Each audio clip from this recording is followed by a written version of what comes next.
సర్వవిఘ్నోపశాంతయే యస్య ద్విరదవక్త్రాద్యాః పారిషజ్ఞాః పరస్యతం విఘ్నం నిఘ్నంతి సతతం విశ్వక్సేనం తమాశ్రయే. శ్రీశేషశైలేంద్రశిఖావతంసం శ్రీతింత్రిణీకీటకగేహజాతం శ్రీరామకృష్ణామృతరమ్యరూపం లక్ష్మీ విశిష్టం ప్రణమామి మూర్ధ్నా. లక్ష్మీ విశిష్టం ప్రణమామి మూర్ధ్నా. అస్మత్ శ్రీ గురుచరణారవిందాభ్యాం నమః. పరమగురుభ్యో నమః. సర్వగురుభ్యో నమః. మాఘస్య శుక్లద్వాదశ్యాం పూర్వవత్సముపోషితః నమస్తే మాధవాయేతి హుత్వాష్టౌ చ ఘృతాహుతిః పూర్వమానేన పయసా స్నాపయేన్మాధవం తదా పుష్పగంధాక్షతైరర్చేత్ సావధానేన చేతసా. పరమ పావనమైనటువంటి ఈ వెంకటాచల మహాక్షేత్రంలో ఈ ప్రత్యూష కాలంలో ఆ పరమపురుషుల్ని గురించి తెలుసుకునేటువంటి మహద్భాగ్యం మనకు కలుగుతుంది. ఒకప్పుడు గ్రామాలలో చక్కగా ఉదయాన్నే లేచి సుస్నాతులై నగర సంకీర్తన గ్రామమంతా కూడా భగవన్నామం చేస్తూ రెండు చేతులతో తాళం వేస్తూ నామస్మరణ చేస్తూ తిరిగేవాడు. ఈ రెండు చేతులు కలిపి ఇలాగ భజన చేయడం చేత హృద్రోగాలు, హార్ట్ డిసీజెస్ పోతాయి, బీపీలు పోతాయి. అది చెప్పకుండా మనవాడు ఈ భగవన్ నామస్మరణ, ఎందుకంటే ఇవి ఈ రోజుల్లో అది రుజువైనటువంటిది. విఠల్ విఠల్ అని మహారాష్ట్రలో వర్కరీ సంప్రదాయం అని వారు ఆషాఢ శుద్ధ ఏకాదశి నుంచి కార్తీక ఏకాదశి వరకు కూడా అన్ని గ్రామాలు తిరుగుతూ ఆ పండరీ క్షేత్రం వెళ్తారు. అందరూ 8 సంవత్సరాల పిల్లల దగ్గర నుంచి 90 ఏళ్ళ వాళ్ళ వరకు కూడా మామూలుగా ఏదో చేయటం కాదు, గంతులు వేస్తారు. చాలా అద్భుతంగా. ఒక ఆయన రీసెర్చ్ చేశాడు, ఎక్కడి నుంచి వచ్చింది ఈ శక్తి. మామూలుగా వాడు వంగి వృద్ధులు నడుస్తూ ఉంటారు, అక్కడ మాత్రం గంతులు వేస్తారు పిల్లల్లాగా. అంటే ఈ నామంలో ఏదో మహత్వం ఉన్నది అని రష్యన్స్ పరిశోధన చేసి చెప్పారు. చాలా విశేషమైన. సరే, అది ఎలా ఉన్నా నామ సంకీర్తనం అనేటువంటిది భగవన్నామ స్మరణ ఈ బ్రహ్మముహూర్తంలో, అంటే 4 దగ్గర నుంచి 6, 7 లోపు చేసేటువంటిది చాలా ఆనందాన్ని ఇస్తుంది. ఎందుకని మన మనస్సు, మన బుద్ధి ప్రశాంతంగా ఉంటుంది, ప్రకృతి కూడా చక్కగా ఉంటుంది. ఉదయం అయ్యే కొద్దీ అన్నీ వచ్చేస్తాయి. కాబట్టి ఈ చక్కని ప్రశాంత వేళలో భగవానుని గురించి మనం స్మరించడమే కాదు, ఆ తత్వం ఏమిటో, ఆయన గురించి ఏం చేస్తే బాగుంటుందో మహర్షాదులు మన గురించి ఆలోచించారు. మహర్షులు ఎక్కడో అరణ్యంలో కూర్చొని జపతప ధ్యానాదులు చేయటం ఒకటే కాదు, మన కోసం ఇంకా ఏం చేస్తే ఈ మానవ జాతి చక్కగా ఉంటుంది అని ఆలోచిస్తారు. అందుకనే అరణ్యాలలో వాళ్ళంతా సమావేశమవుతారు. మనకు ధార్మిక సదస్సు జరిగింది కదా, అలాగా సమకాలికులైనటువంటి ఆ మహర్షాదులంతా చేరి ఏం చేస్తే బాగుంటుంది అని చర్చిస్తారు. ఆ విశేషాలు అందరికీ అందిస్తారు. ఇది మనకు దేశంలో, భారతదేశంలో ఉన్న సంప్రదాయం, చాలా గొప్ప విశేషం. అలాగనే ఆ మహర్షులు ఇంకొకరిని అడుగుతారు, ఇదేమిటి అదేమిటి అని. భగవద్భక్తులైనటువంటి ఆ నారద మహర్షి సనక మహర్షిని అడిగినటువంటి ఆ ప్రశ్నలకు సమాధానమే నారద పురాణం. నారద మహాపురాణం 6వ పురాణం, 18 పురాణాల్లో 6వది ఇది. మనకు ఎన్నెన్నో విశేషాలు చెప్పాడు సనక మహర్షి. ఆ విశేషాలు మనం చక్కగా గ్రహించాం. మంత్రం చెయ్యాలి అని, ఆ అష్టాక్షరి మహామంత్ర జపం చేత ఉత్తమ స్థితి కలుగుతోంది అని, అలాగే మహారాజు భగీరథుడు ఆ గంగని అలాగ తీసుకొచ్చాడు. ఆ విశేషాలన్నీ కూడా మనం తెలుసుకున్నాం. ఇంకా విశేషంగా శ్రీమద్ రామాయణంలో వస్తుంది. అంటే కొన్ని చోట్ల ప్రధానంగా చెబుతారు, కొన్ని చోట్ల సంక్షేపంగా చెబుతారు. మనకు ఆ వాన్మయం మీద ఒక అవగాహన ఉండాలి. మన ధర్మం మీద, మన సంప్రదాయం మీద, మన దేశం మీద, మన పరదైవతమైనటువంటి ఆ పరమపురుషుడైనటువంటి పరమాత్మ శ్రీమన్నారాయణుడు, ఆ శ్రీనివాసుడి మీద ఒక అవగాహన ఉండాలి.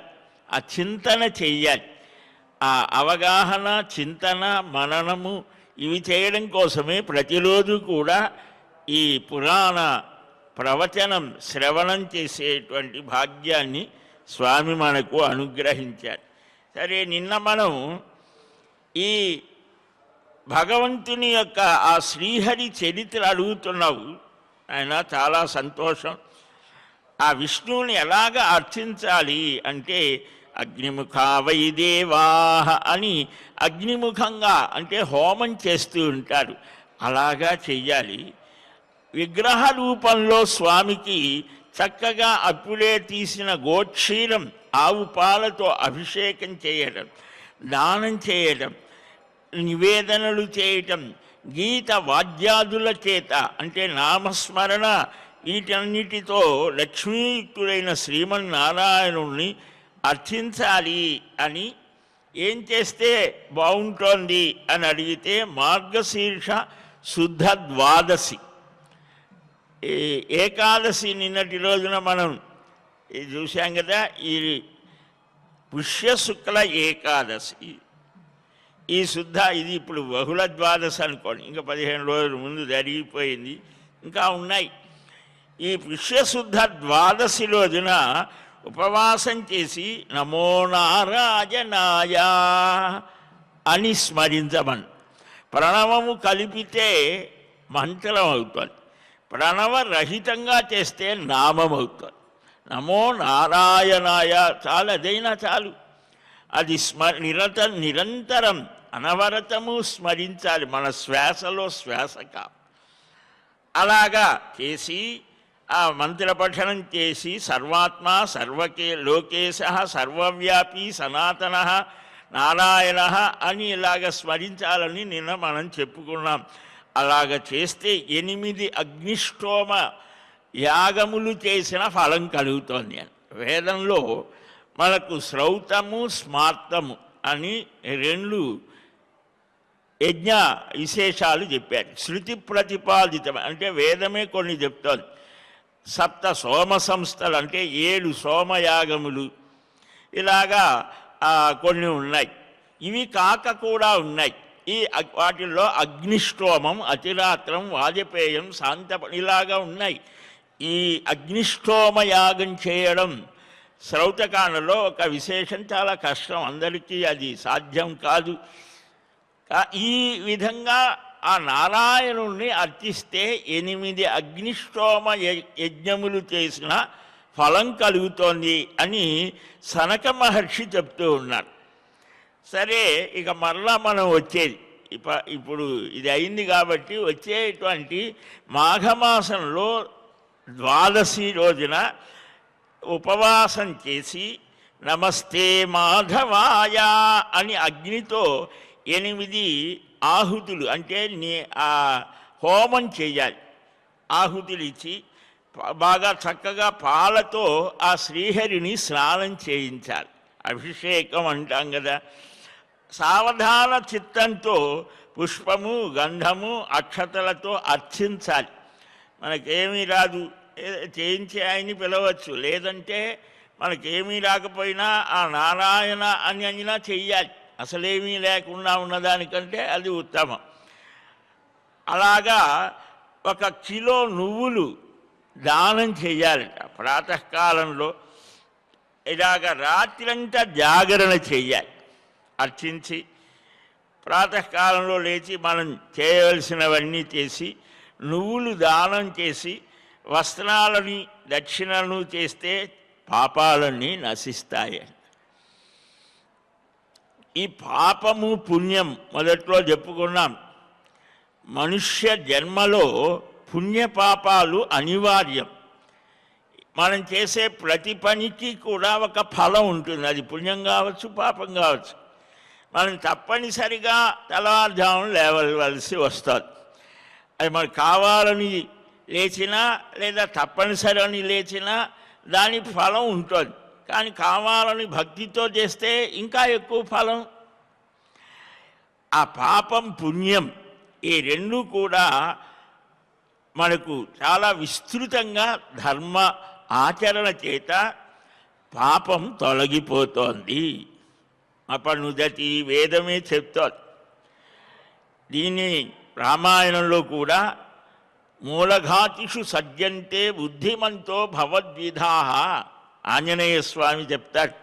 నువ్వు శాస్త్రాధ్యయనం చేసావురా రావణుడితో, అన్నీ చేశావు, కానీ ఆచరణలో ఫెయిల్యూర్, పరస్త్రీ వ్యామోహం, యజ్ఞధ్వం, ఏవేవో చేయరానివన్నీ చేశావు. చేయరానివి చేస్తూ కొన్ని ఇవి కూడా చేశాడు. ఆ తపస్సు చేశాడు. మనకు భారతంలో వస్తుంది. 11,000 సంవత్సరాలు హిరణ్యకశిపుడు తపస్సు చేస్తే ఆ ఫలం 5,60,000 సంవత్సరాలు వాడు అనుభవించవలసి. అంటే దేవతలు అందరూ కూడా ఒక బ్రహ్మ విష్ణాదులు తప్ప తక్కిన వారంతా కూడా వాడు ఏది చెబితే చేయవలసి వచ్చింది. అంతే. వాడు చక్కగా ఐఏఎస్ అయ్యాడు, పాస్ అయ్యాడు, అయిపోయింది. వాడికి ఒక ఉద్యోగం ఇచ్చారు. ఇచ్చిన తర్వాత వాడు ఏం చేస్తాడో ఎవరికి తెలుసు. రూల్ ప్రకారమే నడవాలి. కానీ ఎట్లాగైనా సరే కొన్ని వాళ్ళకు ఏవో ఉంటాయి కదా. అలాగా ఇక్కడ హిరణ్యకశిపుడు తపస్సు చేశాడు. ఆ తపస్సు యొక్క ఫలం ఇవ్వాలి. కానీ దానికి ఎక్కడొక్కడ ఒక పక్వానికి వచ్చినప్పుడు ఉంటుంది. అప్పటిదాకా ఆయన కూడా చూస్తూ ఉంటాడు. అందుకని మనం ఏం చేయాలి? భగవానుని ప్రార్థించాలి. మంచి స్థితిలో నా బుద్ధి నడిపించవయ్యా. అలాగనే మనకు చాలా ఉదాహరణలు చరిత్రలో కనిపిస్తాయి, పురాణాల్లో కనిపిస్తాయి. మన కోసమే మనం ఎలాగ ఉండాలి, ఎలాగ ఉండకూడదు. కనుక ఈ పాపమంతా పోతోంది. సర్వకామాన్ ప్రయచ్చతు మాధవ సర్వభూతాత్మ సర్వకర్మ ఫలప్రద తిలదానేన మహతా సర్వకామాన్ ప్రయచ్చతు. భక్తితో ఇది స్మరించి, అంటే సర్వప్రాణి స్వరూపుడివయ్యా. ఒక్క శ్లోకం మనం అర్థం చేసుకుంటే చాలు. అన్ని పురాణాలలో, ఇతిహాసాలలో, వేదవాన్మయంలో చెప్పేది అదే. అదేమిటి? పరమాత్మ సర్వవ్యాపి, సర్వప్రాణులలో ఉన్నాడు. చెట్టులో, పుట్టలో, గొట్టలో కనిపించే ఆయన కానిది ఏదీ లేదు. సర్వం విష్ణుమయం జగత్తు. కానీ మనకంత దృఢ ప్రత్యయం లేదు కదా. అందుకనే మనకు భగవానుడు, మనం చెప్పుకున్నాం, ఆవు పాలు ఆ గోవులో అంతటా వ్యాపించి ఉన్న ఆ పొదుగు పిదికితేనే పాలు వస్తాయి. అట్లాగనే స్వామి ఒక్కొక్క స్థానంలో తన యొక్క విభూతిని, ఆ వైభవాన్ని, ఆ శక్తిని కేంద్రీకరింపచేస్తాడు. అక్కడకు వెళ్ళి మనం నమస్కారాదులు చేసి, జపధ్యానాదులు చేసి, సంకీర్తనలు చేయడం చేత ఆ ఫలాన్ని మనం పొందుతాం. సర్వవ్యాపకమైనటువంటి స్థితిని దర్శించగలిగేటువంటి వాడి స్థితి వేరు. మనకంతటి లేదు కదా. కాబట్టి మనం ఎక్కడ ఉన్నామనేది కూడా చూసుకోవాలి. ఇలాగ చేస్తే 100 వాజపేయ యాగముల ఫలాన్ని పొందుతావు అని చెప్పారు. ఇక మా పుష్యం అయింది, మాఘమైంది, ఫాల్గుణ శుద్ధ ద్వాదశి. వరాహ పురాణంలో ద్వాదశికి సహజంగా ఏకాదశి, పద్మపురాణం ఇవన్నీ కూడా ఏకాదశి వ్రతం మన పెద్దలంతా చేశారు. మనకి ఇవాళ ఏవేవో కొత్త కొత్త వచ్చాయి. దశమి దినం ఆరభ్య, దశమి రోజున ప్రారంభించి ఒక్క పూట మాత్రమే భుజించి ఏకాదశి రోజున జలాన్ని కానీ ఏదీ తీసుకోకుండా, అంటే వారి శరీర స్థితిని అనుసరించి పాలు పండ్లు ఏవేవో తర్వాత మళ్ళా చెప్పారు కదా, ఎలాగైనా ఉండాలి. ఉండలేవు, నామమైన ప్రధాన లక్ష్యం నామస్మరణ చేయడం. అలాగనే ద్వాదశి రోజున పారణ చేయడం, ఇది ఏకాదశి వ్రతం.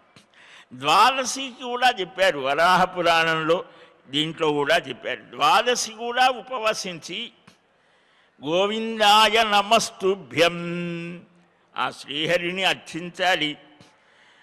నేతితో కలిపిన నువ్వులతో అగ్నిలో 108 సార్లు ఆ ఆహుతులు సమర్పణ చేసి, పాలతో గోవిందుని అభిషేకం చేసి 3 వేళలా భగవదారాధన చేసి జాగరణ చెయ్యాలట. అంటే రాత్రంతా మేలుకోవాలి. మేలుకోవాలంటే టీవీ పెట్టుకొని చూడమని కాదు. భగవత్కథాశ్రవణం, భాగవతం ఇలాగా గ్రంథాలు ఉన్నాయి మనకు. చక్కగా భక్తుడు భగవానుడు వారిద్దరి మధ్య ఎంతటి గొప్ప స్థితి కలుగుతుందో.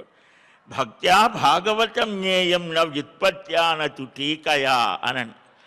భక్తితో మాత్రమే ఆ భాగవతం అర్థమవుతోందిట. ఏదో సాహిత్యం చదివామండి, పంచకావ్యాలు చదివాం అంటే కాదు, ఈ భక్తి అనేది ఉండాలి. నిన్న మనం చెప్పుకున్నాం కదా, ఆ పరమ ప్రేమస్వరూపం నారద భక్తి సూత్రాల్లో అనిర్వచనీయం, నిర్వచనానికి అందేది కాదు. దాన్ని కూడా చాలా చెప్పుకున్నాం మనం. సరే, ఇలాగ చేసి నమో గోవింద సర్వేశ గోపికాజన వల్లభ అనేన ధాన్యదానేన ప్రీతో భవ జగద్గురో. ఈ ధాన్యదానం చేత సంప్రీతుడివి కావయ్యా పరమాత్మ. ఓ గోవింద, గోపీజన వల్లభ, నీకు నమస్కారం అని స్మరించాలి. ఇలాగ చేస్తే గోమేధ యాగ ఫలం కలుగుతుంది. ఈ యాగాలన్నీ కూడా వేదాల్లో చెప్పినటువంటి యాగాలు, శ్రౌత యాగాలు. ఈ సర్వవేద స్వరూపుడైనటువంటి స్వామిని అర్చిస్తే ఈ యాగాలు చేసిన ఫలం కలుగుతుంది. చేసేవాళ్ళు ఇటు చేస్తారో మానుతారో అది వాళ్ళ స్థితి. కానీ మరి తక్కినటువంటి సామాన్యులు ఏం చేయాలి అంటే ఈ భగవదారాధన చేత, ఈ దాన ధర్మాదుల చేత వారు ఉత్తమ స్థితి పొందుతారు. వ్రతము అంటే ఒక దీక్షగా, ఒక నియమబద్ధంగా ఉండేటువంటిది. మనుష్యుడికే కదా నియమాలు. తక్కినటువంటి ప్రాణికోట్లకు నియమాలు అక్కరలేదు. ఎందుకని వాటి జీవితం నియమంగానే సాగుతాయి. నియమం లేకుండా జీవించేది మనుష్యుడే. కాబట్టి వీరికే ఈ వ్రతాలు, నియమాలు ఇవన్నీ కూడా చూపించారు. ఇక చైత్రశుద్ధ ద్వాదశి, పాల్గొనం అయిపోయింది కదా. చైత్ర ద్వాదశి రోజున ఉపవసించి నమోస్తు విష్ణవే తుభ్యం అని ఇలాగా మొదటి చెప్పినట్టుగానే అర్చన చేయాలి. క్షీరాభిషేకం చేయాలి. నేతితో కూడా అభిషేకం చేసి ఇలా 3 వేళలా చేసి జాగరణ చేసి ప్రాతకాలంలో లేచి నెయ్యితో నువ్వులతో 108 సార్లు హోమం చేసి 4 సేర్ల బియ్యాన్ని దానం చేయాలట. ప్రాణరూపీ మహావిష్ణు ప్రాణద సర్వవల్లభ తండులాఢక దానేన ప్రీయతాం మే జనార్దన. ప్రాణస్వరూపుడు, ప్రాణాన్ని ఇచ్చేవా. ప్రాణస్య ప్రాణ ఉపనిషత్తులు చెబుతాయి. మన దృష్టిలో ప్రాణము అని అంటే ఈ ఊపిరి పీల్చడం వదలడం, అది మాత్రమే కాదు. ఆ ప్రాణస్వరూపుడు, ప్రాణాన్ని ఇచ్చేవాడు ప్రియమైనటువంటి జనార్దనుడు. అట్టి జనార్దనుడిని సంప్రీతి చేయడం కోసం, ఆయన తృప్తి పొందుగాక అని ఈ ధాన్యదానం చేయమన్నారు. ఇది చేయడం చేత అత్యగ్నిష్టోమ యాగ ఫలాన్ని వీడు పొందుతాడు. వైశాఖ శుక్ల ద్వాదశ్యాం ఉపోష్య మధుసూదనం ద్రోణక్షీరేణ దేవేశం స్నాపయేద్ భక్తి సంయుక్త. ఇక్కడ చాలా విశేషం ఏంటంటే సంఖ్యామానం చాలా అద్భుతంగా చెప్తారు. ద్రోణం, ఆఢకం ఇలాగా అంటే ఆ కొలతలు. ఈ వైశాఖ శుద్ధ ద్వాదశి రోజున ఉపవసించి మధుసూదనుణ్ణి క్షీరంతో అభిషేకం చేసి జాగరణ చేసి త్రికాలాలలో అర్చించి, అంటే ఈ కాలాన్ని మనం ఎలాగ గడుపుతూ ఉన్నాం, ఎలా గడపాలి, ఎలాగా గడుపుతున్నాం ఒక్కసారి వివేచన చేస్తే మనకి ఎవరికి వాడికే తెలుస్తోంది. ఈ 24 గంటల కాలమే అందరికీ, మహాత్ములకు అదే కాలం, మనకు అదే కాలం, వ్యర్థంగా కాలాన్ని గడిపేవాడికి అదే. కానీ మహానుభావులు అన్ని సమయాలలో కూడా వినూత్నంగా భగవద్ ఆరాధన చేస్తూ కాసేపు, సంకీర్తన చేస్తూ కాసేపు, జపసాధన చేస్తూ కొద్దిసేపు, యజ్ఞయాగాదులు చేస్తూ, ఇవన్నీ భగవత్పరమే. అలాగ చేయడం చేత మన మనస్సు, ఇంద్రియాలన్నీ కూడా భగవంతుడి మీద లగ్నమై మనస్సు చక్కగా ఉంటుంది, ప్రశాంతంగా ఉంటుంది, శాంతిగా ఆనందంగా ఉంటుంది. ఇలాగ చేసి 20 అపూపాలు అంటే ఈ అరిసెలు అంటారు, అవి వీటిల్ని దానం చేయాలట. దేవదేవ జగన్నాథ ప్రసీద పరమేశ్వర ఉపాయనంచ సంగృహ్య మమాభీష్ట ప్రలోభమా అని దానం చేయాలి.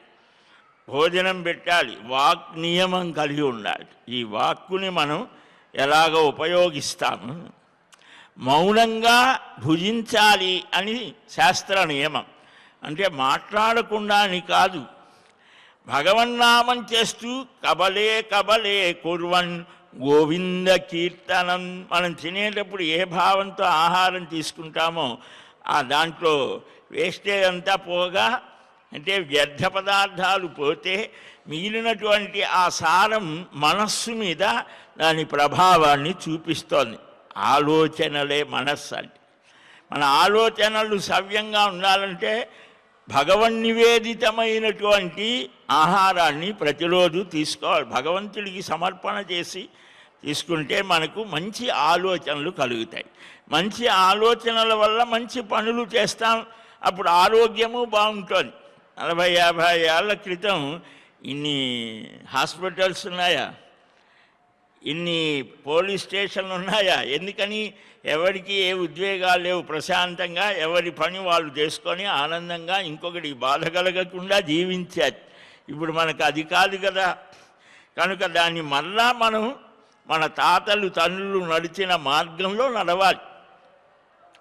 ఇలాగా చేసిన వాడు ఆ యజ్ఞ ఫలాలను పొందుతారు. ఆషాఢ శుక్ల ద్వాదశ్యాం ఉపవాసీ జితేంద్రియ వామనం పూర్వమానేన స్నాపయేత్ పయసా వ్రతీ నమస్తే వామనాయేతి దూర్వాద్యోష్టోత్తరం శతం హృత్వా చ జాగరం కుర్యాత్ వామనం చ అర్చయేత్ పునః.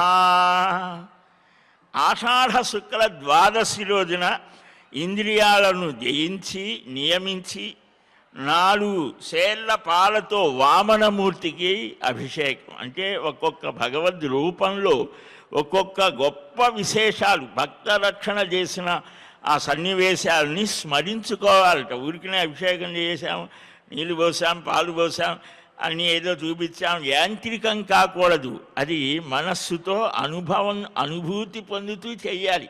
ఇంతింతై వటుడింతయై మరియు తానింతై నభోవీధిపైనంతై తోయద మండలాగ్రమున కల్లంతై ప్రభావీటిపైనంతై. భాగవతంలో వామనావతార చరిత్ర. ఇదం విష్ణుర్విచక్రమే వేదంలోనే వస్తోంది. వామన అవతార వైభవాలన్నీ వేదంలో వచ్చినటువంటి చాలా సూక్ష్మమైనటువంటి ఆ గాథలకు, ఆ అవతార విశేషాలని పురాణాలు విస్తృతంగా వర్ణించాయి మన కోసం. కనుక ఇతిహాస పురాణాభ్యాం వేదం సముపబృంహయేత్ బిభేత్యల్పశ్రుతాద్వేదం మామయం ప్రహరిష్యతి అని భారతమే చెప్తోంది. ఇతిహాస పురాణ సమన్వయంగా వేదం చెప్పిన అర్థాన్ని గ్రహించాలి. కానీ మేము శాస్త్రాలు చదివామండి, సాంఖ్య న్యాయ వైశేషిక తర్కమే ఇవన్నీ చదివాము, వేదార్థం మాకు ఇంకా చెప్పడానికి ఏమున్నది అనుకుంటే అది కుదరదురా, పురాణాలు కూడా అధ్యయనం చేయమన్నారు.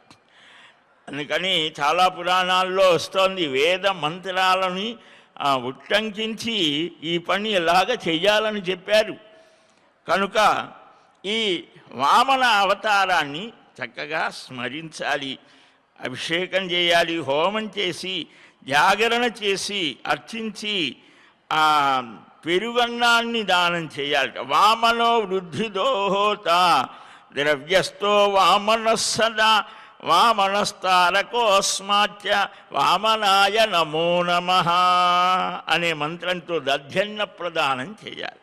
వామనుడు వృద్ధి ఇచ్చేటువంటి వాడు, ఆయనే హోత అంటే ఆ హోమాన్ని యజ్ఞాల్ని చేయించే నడిపేవాడు, మనల్ని తరింపజేసేవాడు. అట్టి వామనుడికి నమస్కారం అని ఆ వామనావతార వైభవాన్ని స్మరిస్తూ భాగవతంలో జాగరణ ఎలాగ చేయాలి, ఇక అవతారాలని భాగవతంలో ఉన్నటువంటి ఇక్కడ చెప్పినటువంటి ఆ అవతార వైభవాన్ని భగవంతుని గురించి మనం నిరంతరం స్మరిస్తే ఆరోగ్యం, ఆనందం, ఆధ్యాత్మిక వికాసం అన్నీ కలుగుతాయి. ఆ తర్వాత శక్తి కొలది బ్రహ్మవేత్తలైన బ్రాహ్మణులకు భోజనాన్ని సమర్పించాలి. ఇలాగ ఈ వ్రతాన్ని చేస్తే అగ్నిష్టోమ యాగాలు 100 అగ్నిష్టోమ యాగాలు చేసిన ఫలితం కలుగుతోందని. అలాగనే శ్రావణ శుద్ధ ద్వాదశి చాలా విశేషం. ఆ రోజున ఉపవసించి తేనెతో కలిపిన పాలతో అభిషేకం చేయాలి ఆ శ్రీధరుణ్ణి. నమోస్తు శ్రీధరాయ. ఒక్కొక్క మాసంలో ఒక్కొక్క తిథికి ఒక్కొక్క విశేషాన్ని చెప్తాయి పురాణాలు. అంటే ఏమిటనమాట, ఈ వ్రతాలు అందరికీ చెప్పినటువంటి వ్రతాల లక్ష్యం ఏమిటి? 365 రోజులు వ్రతాలు ఉన్నాయి. అంటే ఇక మేమేం చేసుకోక్కర్లేదండి, పని పాట మాకేం లేదనుకుంటున్నారా అంటారేమో. ఎందుకని అని అంటే మహర్షులు ప్రతి క్షణం కూడా విలువైనదే, దాన్ని భగవంతునితో అనుసంధానాన్ని కలిగి ఉండటానికి ప్రయత్నం చెయ్యాలి అని వారి యొక్క బోధ.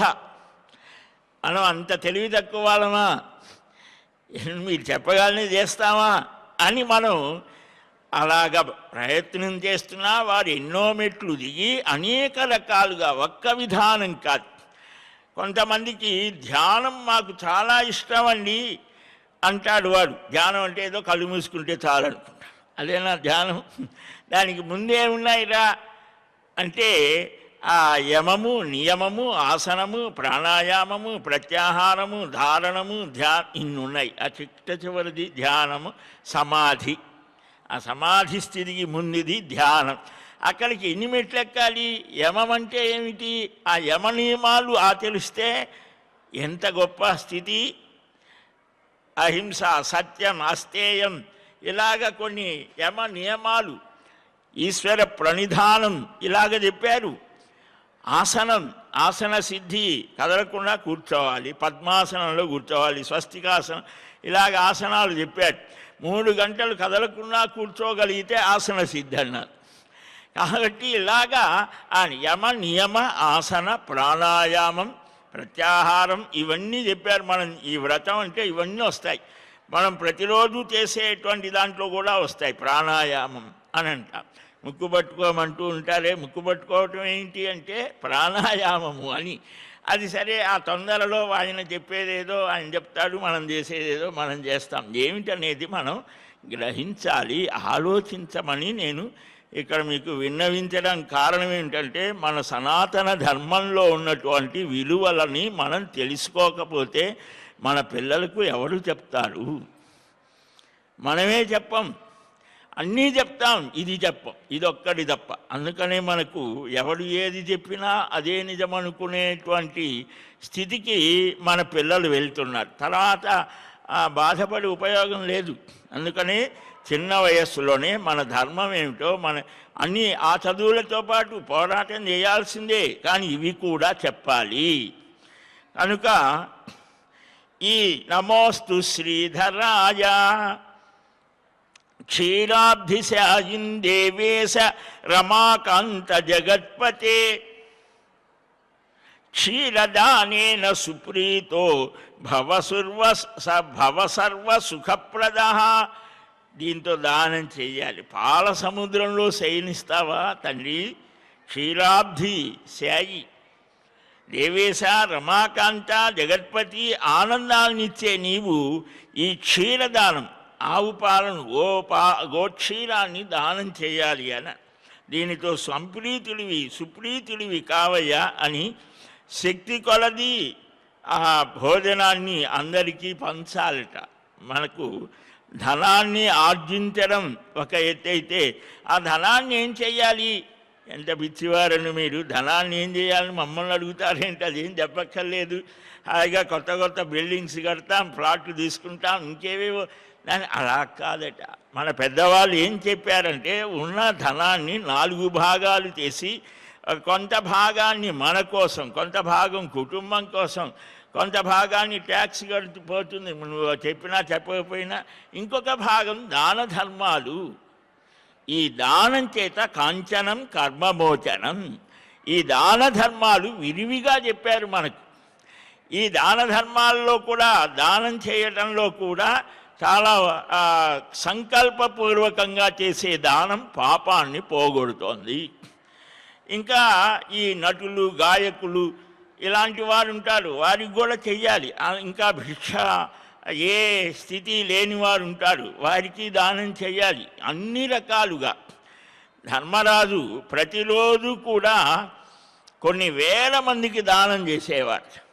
88,000 మంది స్నాతకులు, అంటే వేదవ్రతాలు, విద్యావ్రతాలు, వ్రతస్నాతకులు ఇది కూడా అని చెప్పి వారితో కలిసి భుజించేవారు.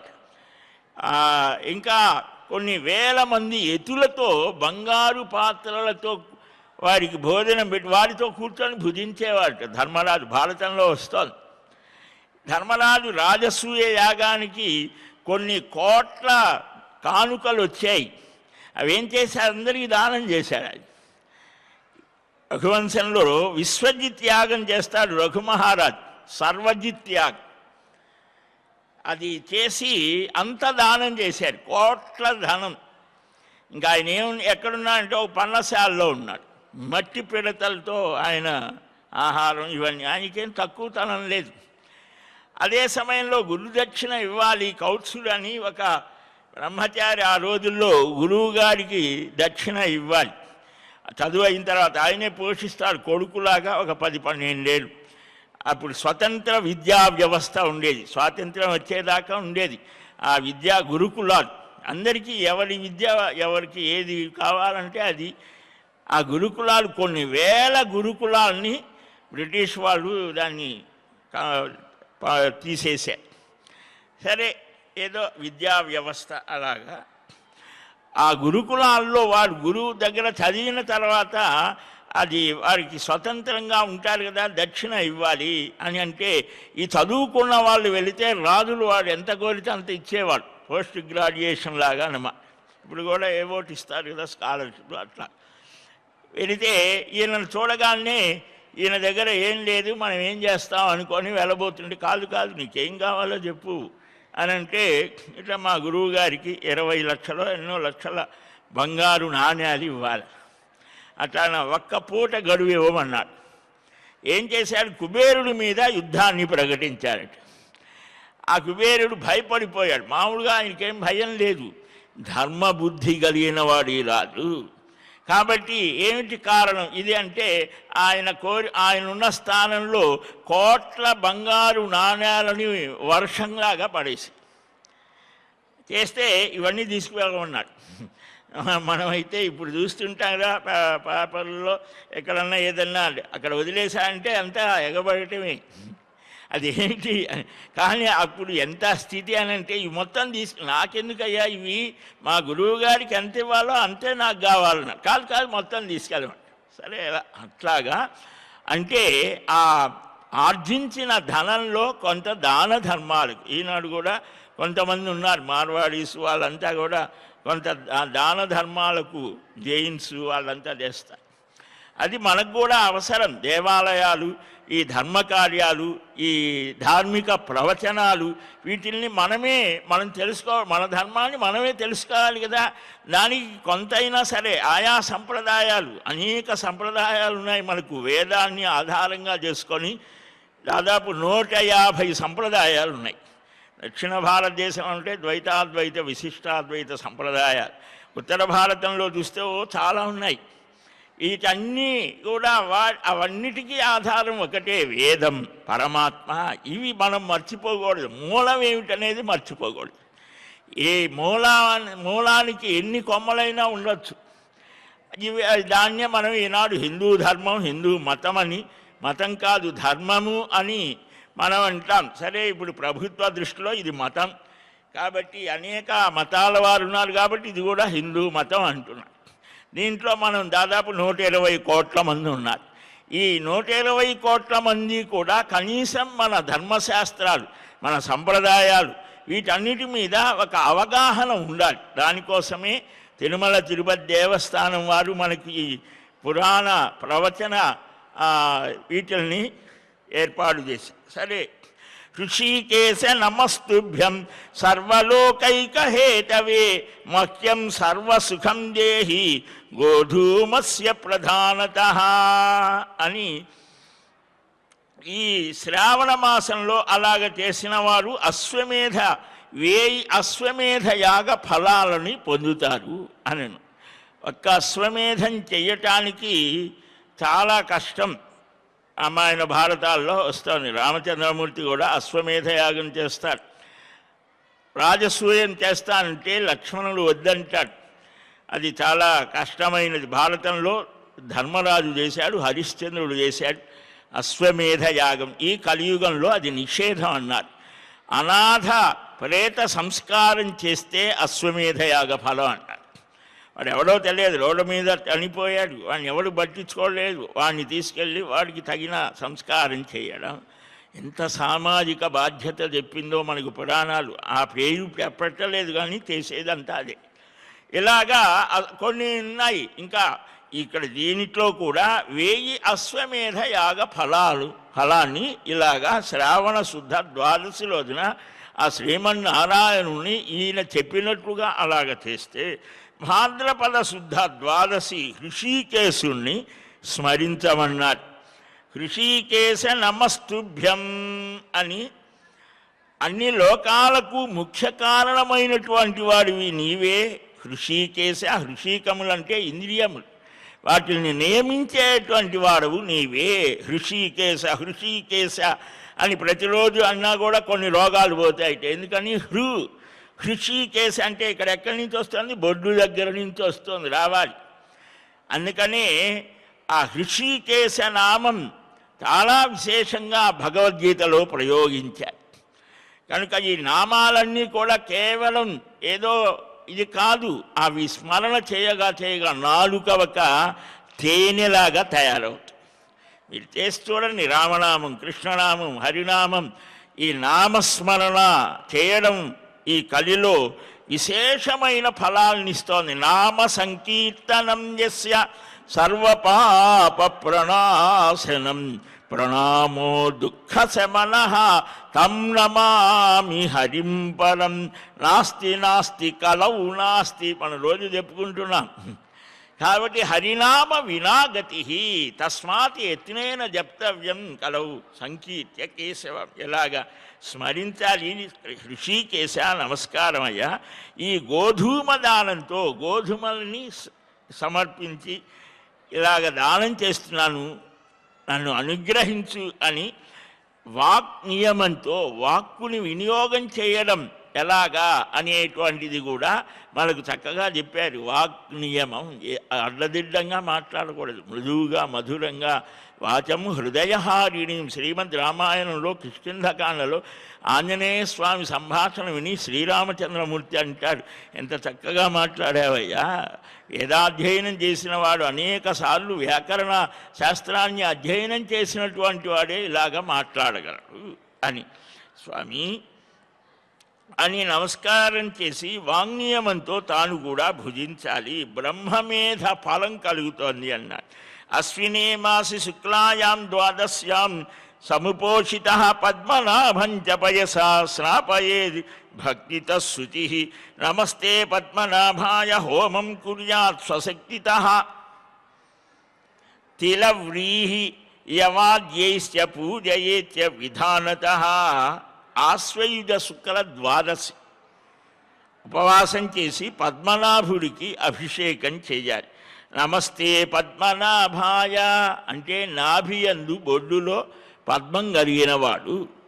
ఆ పద్మాన్ని ఎలాగ వచ్చింది, ఆ పద్మ యొక్క స్థితిని గురించే వచ్చింది ఒక పురాణం, పద్మ పురాణం.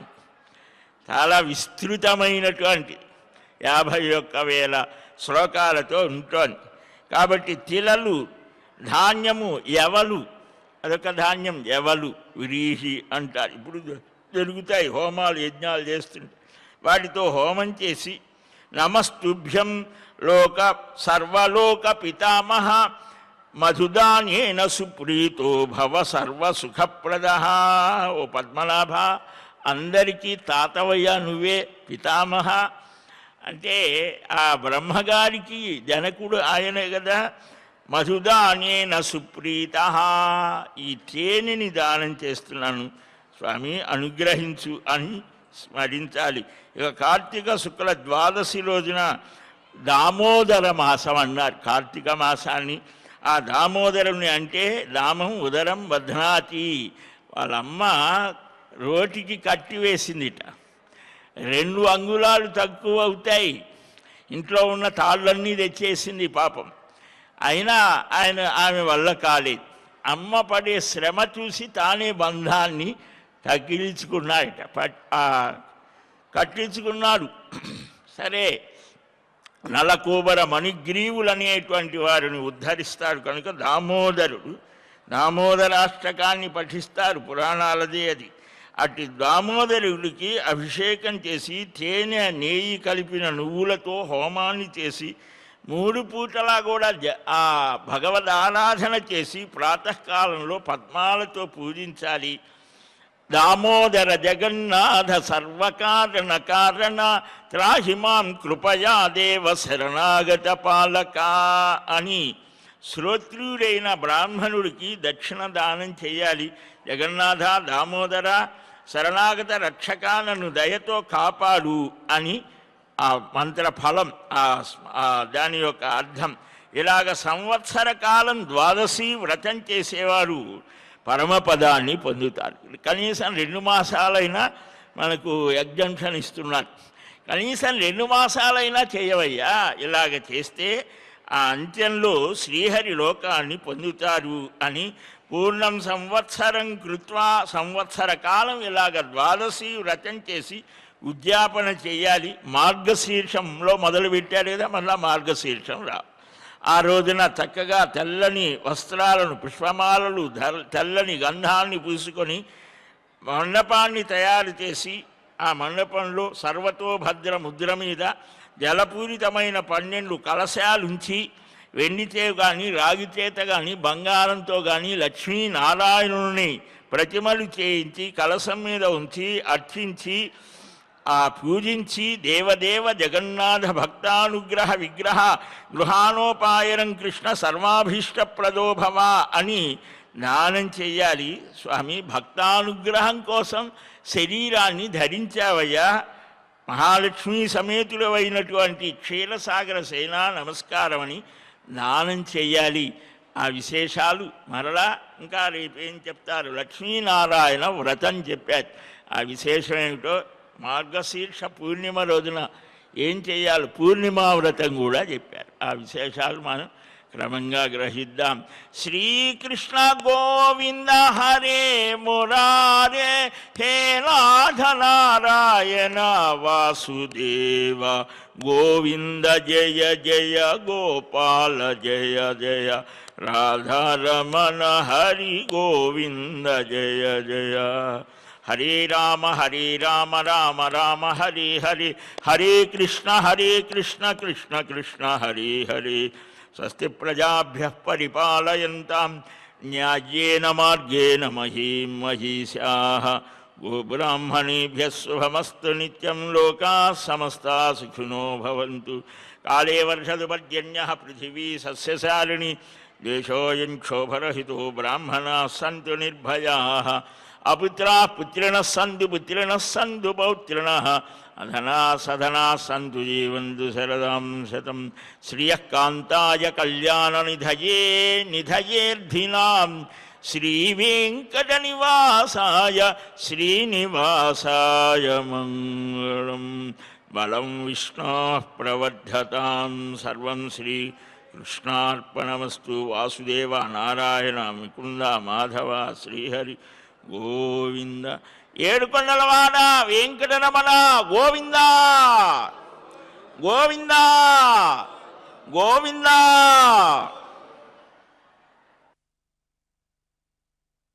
శ్రీ అవధూతాశ్రమము బోధానంద సత్యారామూర్తి ఆర్యుల గోసేవాశ్రమము మరియు వృద్ధాశ్రమము పడాల. ఆశ్రమములో గోసేవ గోవుల దానము స్వీకరించుట. మీ నవగ్రహ దోషములు పోవుటకు గోపూజ చేయబడును. మూలికా వైద్యము గోపంచగవ్య వైద్యము చేయబడును. యంత్రములు తావీదులు ఇవ్వబడును. శాంతి హోమములు చేయబడును. మీ ఆత్మీయుల పుట్టినరోజు పెళ్లి రోజు మరియు వర్ధంతి వంటి ముఖ్యమైన దినములలో గోసేవ లేదా అన్నదానం చేయదలిచిన వారు సంప్రదించండి. మా వృద్ధాశ్రమంలో ఖాళీలు కలవు. చేరదలిచిన వారు సంప్రదించండి. శ్రీ శ్రీ శ్రీ స్వామి బోధానందగిరి శ్రీ అవధూతాశ్రమము అయ్యప్ప స్వామి గుడి దగ్గర పడాల తాడేపల్లిగూడెం 2. Cell numbers 7981356374 96180341138.